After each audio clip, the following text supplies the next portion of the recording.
And American security is tightened around the world as CIA interrogation techniques are uncovered. Let's talk a little bit more about that report now and whether torture can ever be justified. Rhian Beynon is a spokesperson for Freedom from Torture.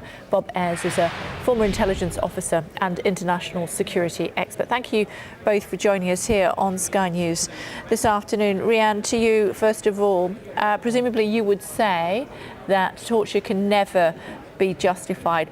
How would you describe torture? Well, it's a way of mentally and physically breaking down the victims to destroy their identity as human beings. We see at Freedom from Torture, we see around 1,000 survivors a year for treatment and forensic documentation of the injury that they've sustained through torture. And perhaps the most long-lasting effect is deep psychological distress that persists for a very long time after. And so no one should be in the slightest doubt that what has gone on by the United States, by its intelligence agencies, is torture. It's had a terrible effect on human beings and it hasn't worked. We are no closer to stopping the war on terror. Bob Ayres, former intelligence officer, how would you describe torture and how can it be justified? Torture is a very difficult term to actually define. Different organizations and different individuals perceive different acts as torture. For example, the United States, when they move prisoners, they put them in leg irons and they shackle them. The United Kingdom believes that making a person wear leg irons is a form of torture. Now, the spectrum for activity that can cause a person discomfort is very wide and varied. The concept that torture is designed to break down your individuality as an individual could also be used to describe basic training when you go in the military, where the objective of the training organization is to break down your individuality and rebuild you as a soldier. That's not torture, unless, of course, you go through basic training. Rhiannon, some would say, in response to your argument, that hindsight is a wonderful thing, and some suggesting that what happened at Dresden could now be prosecuted as a war crime. When this torture was being carried out, 3,000 people had died as part of the Twin Towers disaster, massacre. Well, certainly the US had a very challenging security problem on its hands. But look, the fact is that torture was wrong. The US had signed up to international laws prohibiting torture. Absolutely. It had agreed to see through its obligations in law. That's the first thing. And the second thing is that the torture hasn't worked. And we know that from talking to survivors of torture, including waterboarding, who said they would have said anything to stop the pain. And the fact is that the information, there's no proof that the information that was derived under torture has in fact prevented further security problems. And in fact, we now have ISIS on the doorstep of Europe. So we cannot say that torture has helped us get any further along in the fight against the war on terror. Bob Ayres, the action that was taken was pointless, and indeed President Barack Obama halted the CIA interrogation techniques as soon as he became president, as soon as he took office, and he thought that he didn't use the words barbaric, but he certainly said that it was totally inappropriate behaviour.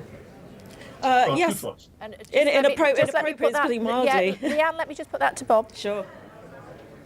The first thought about there has been no demonstration that the act of enhanced interrogation provided useful information is supposition.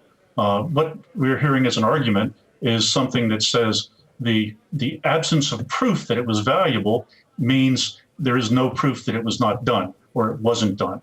Now, we have to remember that when President Obama came out and condemned the enhanced interrogation techniques, he was condemning an act of a Republican administration, and he was a Democrat. When the report was commissioned to be initially started, it was done by one of the most active and aggressive Democrats in the United States, Dianne Feinstein of California. So there was a very strong element of politics in the decision to produce and at least release portions of this report. I'll come back to you, Rhian, in just a second, but Bob, I just want to pick you up on that. I mean, what he actually said was we tortured some folks, we did some things that were contrary to our values. Presumably he's talking about human values there.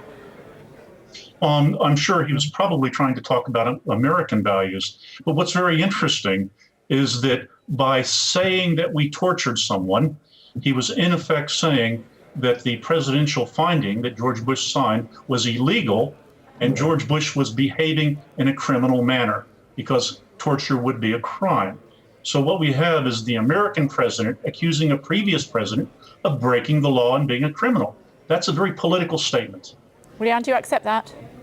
Torture is torture. There's an absolute prohibition on it in international law, and no president should have condoned the use of torture. We think that is what happened.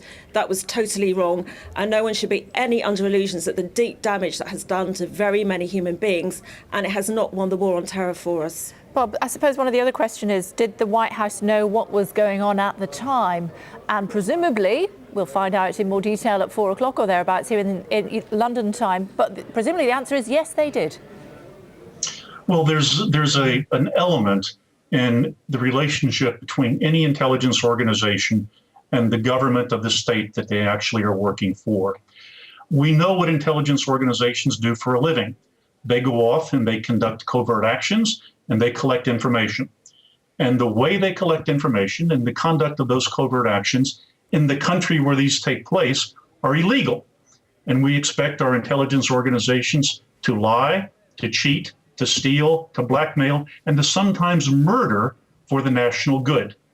Now, in order to make it more able to be accomplished, the numbers of people that are aware of these activities in detail are reduced.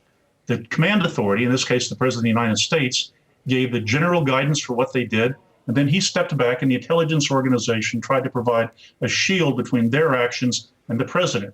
But we shouldn't mistake the fact that the CIA was not a rogue organization on their own initiative running around the world doing these things. They were doing it at the direction of the United States leadership. Now, you can condemn the United States leadership if you want, but don't blame the intelligence organization for following the guidelines they were given to follow. Rhian, a final thought from you. We saw images at the time, soon after 9/11, 2001, Osama bin Laden sitting with Mullah Omar. I think you could describe it as gloating. I'm not sure which other phraseology we should use, but certainly it got to the very core of the United States and the Western world. They were in Afghanistan, they were promising more to come. More than 3,000 people had died at varying sites, and not just at Ground Zero, but also at the Pentagon as well. What would you have had the US do? Look, the world badly needs the leadership of the US in democracy and human rights. That's what the world looks to it for. But frankly, torture has not helped it accomplish its aspirations. What we badly need now is for the US to get back to that job of really serious leadership on human rights in the world. And to do that, we need absolute transparency about what has happened over the past few years in the war against terror, and to actually get to the nub of what has happened, and to see some further investigation and prosecutions flowing from the publication of this report when it happens later today. OK, thanks very much indeed to both of you for joining us here on Sky News. We appreciate that. Thank you.